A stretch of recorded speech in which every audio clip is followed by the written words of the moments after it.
और इसके बाद खबरें विस्तार से। लखनऊ से ब्रेकिंग सामने आ रही है। हलाल सर्टिफिकेट पर होगा एक्शन। हलाल सर्टिफिकेट मामले में एसटीएफ लेगी एक्शन। सर्टिफिकेट देने वाली संस्थाओं को जारी होगा नोटिस। एसटीएफ ने संस्था संचालकों की जुटाई जानकारी। एसटीएफ ने संस्था संचालकों की जुटाई जानकारी। कंपनियों के संचालकों से जल्द होगी पूछताछ। कंपनियों के संचालकों से जल्द होगी पूछताछ। बयान दर्ज करने के लिए किया जाएगा तलब। बयान दर्ज करने के लिए किया जाएगा तलब। हलाल सर्टिफिकेट पर होगा एक्शन। लखनऊ से इस वक्त की ब्रेकिंग। हलाल सर्टिफिकेट पर होगा एक्शन। हलाल सर्टिफिकेट मामले में एसटीएफ लेगी एक्शन। कंपनियों के संचालकों से जल्द होगी पूछताछ। बयान दर्ज करने के लिए किया जाएगा तलब।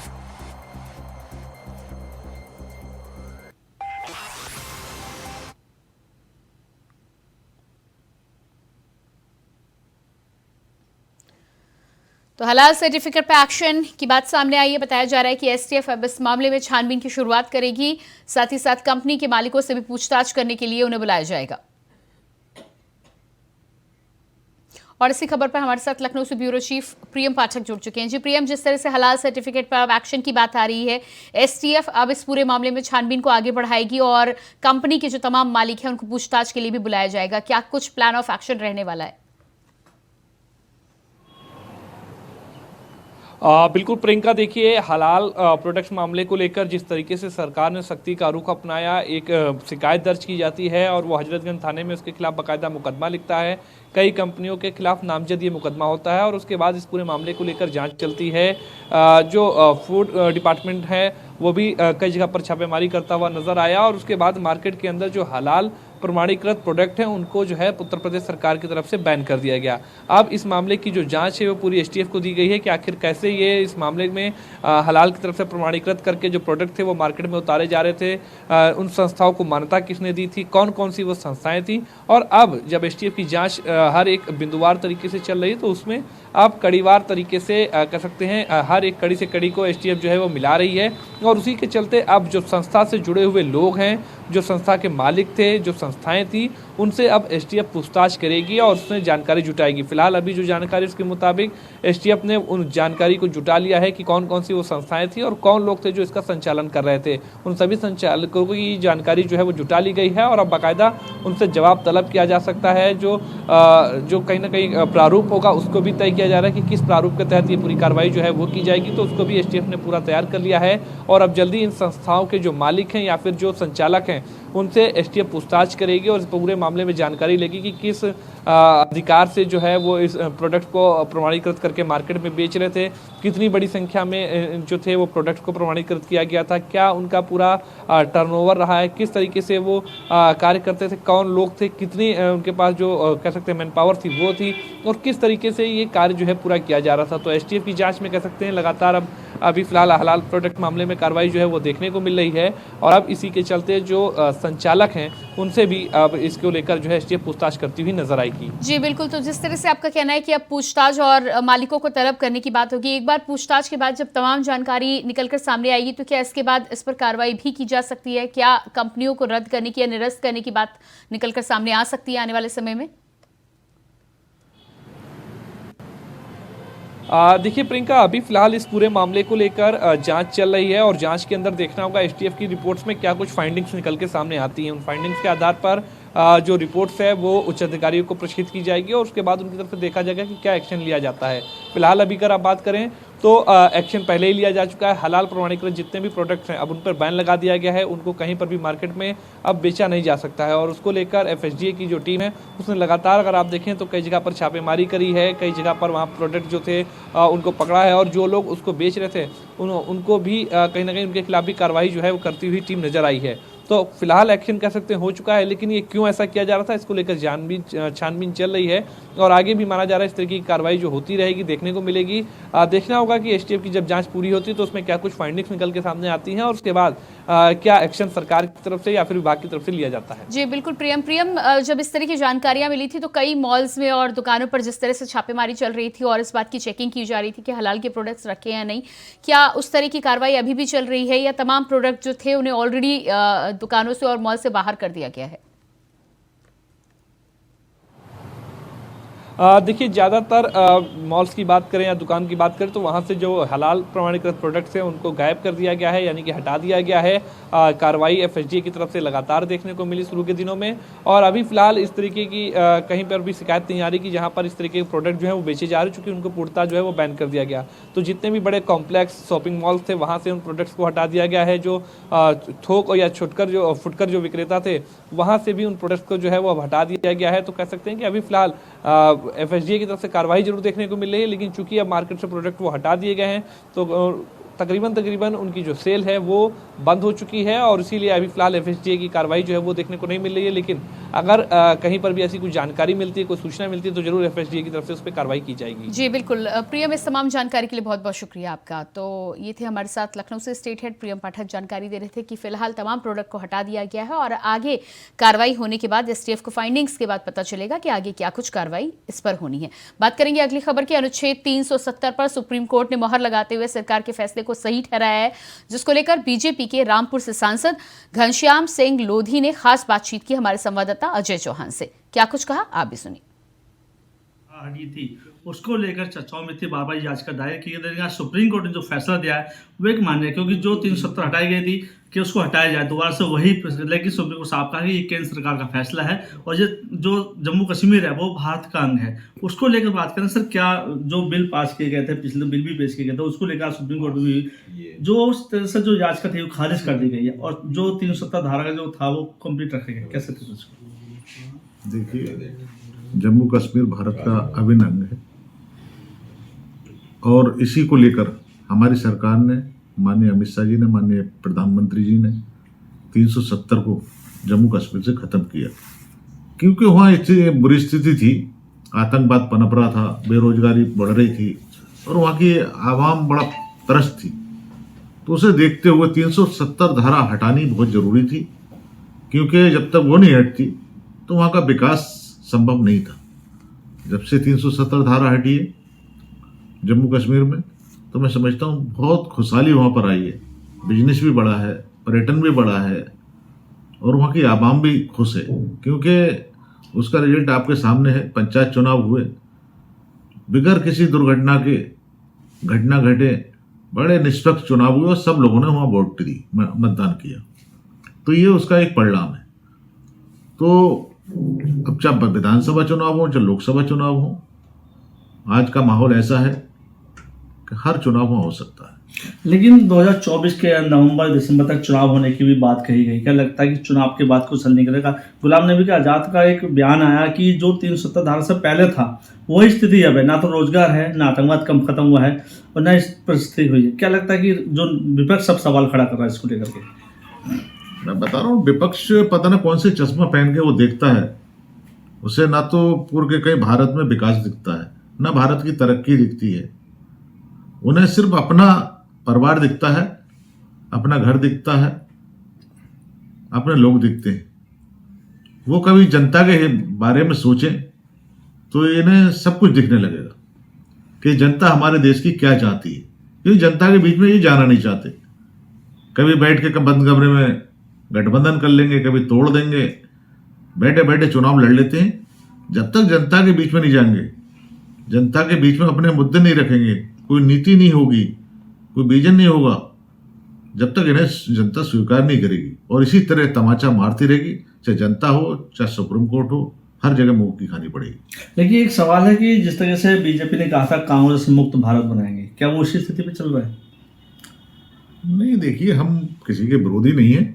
भारतीय जनता पार्टी तो अपना काम करती है, अपना चुनाव लड़ती है, अपने कार्यकर्ताओं से मेहनत कराकर चुनाव लड़ती आई है और हमें कौन आगे हमारे चुनाव में है, कौन नहीं है, कौन विपक्ष से, हमें कोई मतलब नहीं रहता।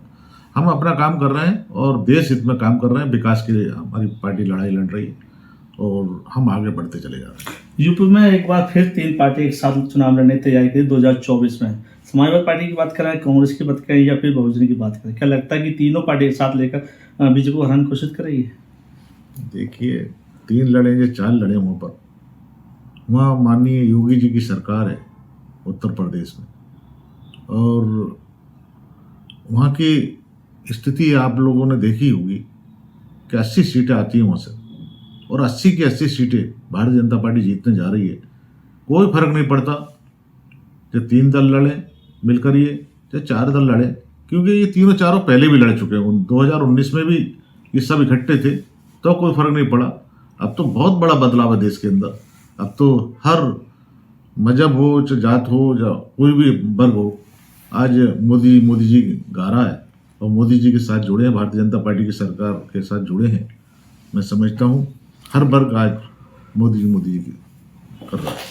बहुत बहुत धन्यवाद। ये थे रामपुर से लोकसभा सांसद गंजपिलोजन सिंह ने कहा कि 2024 में बीजेपी सरकार में चाहे कोई भी गठबंधन क्यों ना सामने आ जाए, क्योंकि मोदी जी की जो लहर है, मोदी जी का जो काम है, वो हर पब्लिक हर जनता को मिलता है।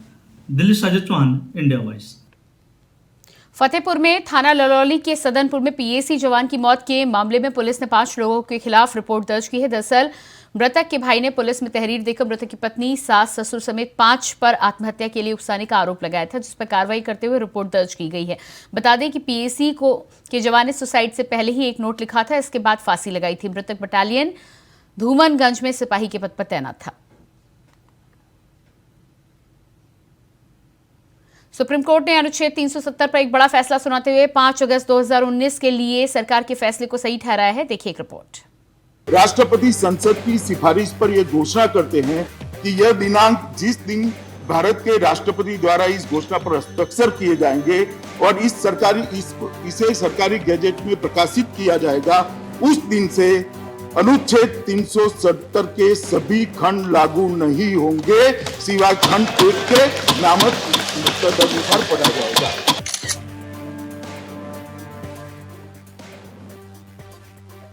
तारीख 5 दिसंबर 2019, सदन में देश के गृह मंत्री अमित शाह ने एक बिल पेश किया। इस बिल ने सालों से चली आ रही जम्मू कश्मीर में विशेष राज्य का दर्जा खत्म करते हुए एक देश एक कानून के दायरे में ला खड़ा किया। शाह के इस ऐतिहासिक फैसले के खिलाफ विपक्षी पार्टियों ने मोर्चा खोल दिया था। जमकर विरोध हुआ, जमकर प्रदर्शन हुए, लेकिन इस फैसले के बाद घाटी में शांति कायम होने लगी। जिस लाल चौक पर एक वक्त में मुल्क का झंडा फहराने पर कोहराम होता था, उस लाल चौक पर हिंदुस्तान का तिरंगा लहराने लगा। जिन युवाओं के हाथ में एक वक्त में पत्थर हुआ करते थे, वो विकास की मुख्य धारा से जुड़ने लगे। मगर सवाल उस सोच पर उठने लगे थे कि वो कौन है जो घाटी में अमन चैन का दुश्मन है। आलम ये रहा कि हुर्रियत के कई चेहरे इस फैसले के खिलाफ देश की सर्वोच्च अदालत पहुंच गए और इस फैसले के खिलाफ एक के बाद एक 23 याचिका दाखिल हुई, जिस पर 4 साल 4 महीने और 6 दिन के इंतजार और लंबी सुनवाई के बाद सोमवार को सुप्रीम कोर्ट ने अपना फैसला सुना ही दिया। और सरकार का वो फैसला बिल्कुल सही था, इस पर सुप्रीम कोर्ट ने मुहर लगा ही दी। When a proclamation under Article 356 is in force, there are innumerable decisions which are taken by the union government on behalf of the state government for the purpose of day-to-day administration. Every decision and action taken by the union executive on behalf of the state is not subject to challenge. Supreme court ने केंद्र सरकार के फैसले को सही ठहराते हुए धारा 370 को अस्थायी बताकर याचिकाओं को रद्द कर दिया, जिस पर देश के प्रधानमंत्री नरेंद्र मोदी ने प्रतिक्रिया देते हुए इस फैसले का स्वागत किया। पीएम मोदी ने सोशल मीडिया पर लिखा कि अनुच्छेद 370 को निरस्त करने पर आज का सुप्रीम कोर्ट का फैसला ऐतिहासिक है और 5 अगस्त 2019 को भारत की संसद द्वारा लिए गए फैसले को संवैधानिक रूप से बरकरार रखा है। ये जम्मू कश्मीर और लद्दाख में हमारी बहनों और भाइयों के लिए आशा, प्रगति और एकता की एक शानदार घोषणा है। न्यायालय ने अपने गहन ज्ञान से एकता के मूल सार को मजबूत किया है, जिसे हम भारतीय होने के नाते बाकी सबसे ऊपर मानते हैं। #नया जम्मू कश्मीर। पीएम मोदी के अलावा बीजेपी के कई दिग्गजों ने भी इस फैसले का स्वागत किया। वहीं कश्मीर के महाराजा रणजीत सिंह के बेटे करण सिंह ने भी इस फैसले का स्वागत किया। हालांकि साथ ही केंद्र सरकार से जम्मू कश्मीर को राज्य बनाने की भी मांग कर डाली। मेरी पहली प्रतिक्रिया तो ये है कि सुप्रीम कोर्ट ने बहुत बारीकी से हर एक विषय को देखा है। जो मैंने सुना चीफ जस्टिस जो पढ़ रहे थे उसमें एक एक क्लॉज, एक एक सब क्लॉज को उन्होंने देखा है और सब परिस्थितियां देखते हुए उन्होंने एक नतीजे पर पहुंचे हैं। मैं उसका स्वागत करता हूं क्योंकि बहुत दिनों से ये बात हवा में थी, तो अब कम से कम स्पष्ट हो गया है कि जो हुआ वो वैध था। राजनीतिक रूप से चाहे कोई समझे कि नहीं होना चाहिए था वो बात और है, लेकिन लीगल दृष्टिकोण से, न्यायिक दृष्टिकोण से वो वैध है। एक तो बात ही हो गई। मैं आरंभ से कह रहा था कि जो जम्मू कश्मीर को काट के दो हिस्से में करके और इसको यूनियन टेरिटरी बना दिया, वो हमें स्वीकार नहीं था किसी को भी, किसी के गले से नहीं उतर रही थी, क्योंकि जम्मू कश्मीर एक बहुत विशेष राज्य था। पहले कहते थे ये मुकुट है, ये भारतवर्ष का ये है, और मुकुट क्या रहा, फिर हरियाणा और हिमाचल से भी नीचे आ गए, यूनियन टेरिटरी बन गए। तो वो जल्द से जल्द, मैं समझता हूँ, मेरी मोदी जी से भी यही प्रार्थना होगी कि अब वो जल्द से जल्द राज्य का दर्जा दे दें। एक तरफ जहां करण सिंह और बीजेपी सुप्रीम कोर्ट के फैसले का स्वागत कर रही है, तो वहीं दूसरी तरफ ये फैसला कई नेताओं के गले नहीं उतर रहा है। ये जो फैसला था कोर्ट का, अब अदालत के खिलाफ तो कुछ नहीं कह सकते, लेकिन उससे जम्मू कश्मीर के तमाम अवाम में, हमें, हमारी पार्टी को बहुत मायूसी और अफसोस है।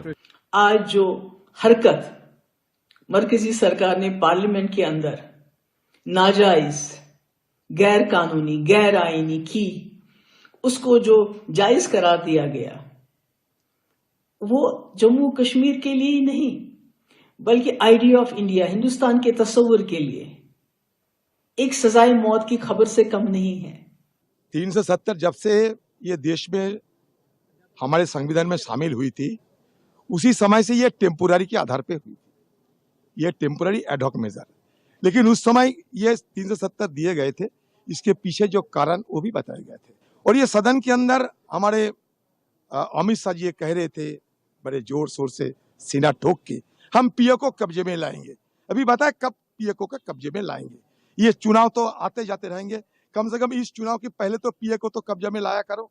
नहीं, आज जो फैसला आया हम उससे मुतमईन नहीं है, और हमारा मानना यह है कि ये कॉन्स्टिट्यूशनल मेजॉरिटी जो लोग कह रहे हैं, अब कॉन्स्टिट्यूशनल मोरालिटी की आज जीत हुई है और मेजॉरिटी मोरालिटी की कामयाबी हुई है। इसमें कोई दो राय नहीं है कि कश्मीर हमेशा से भारत का एक अटूट हिस्सा रहा है, बट अटूट हिस्सा जब हम कहते हैं तो उसका जो रिलेशनशिप है यूनियन से, उसको तो आप डिनाई नहीं कर सकेंगे। सुप्रीम कोर्ट ने अपना फैसला सुनाकर कह दिया है कि जम्मू कश्मीर भारत का अभिन्न अंग है और केंद्र सरकार का फैसला बिल्कुल सही है। 370 अस्थायी प्रावधान था जो खत्म हो गया है, लेकिन अब देखने वाली बात ये होगी कि सुप्रीम कोर्ट की सुप्रीम मोहर के बाद क्या 370 को लेकर और इसी के साथ फिलहाल इस बुलेटिन में इतना ही। खबरों का सिलसिला जारी रहेगा। नमस्कार।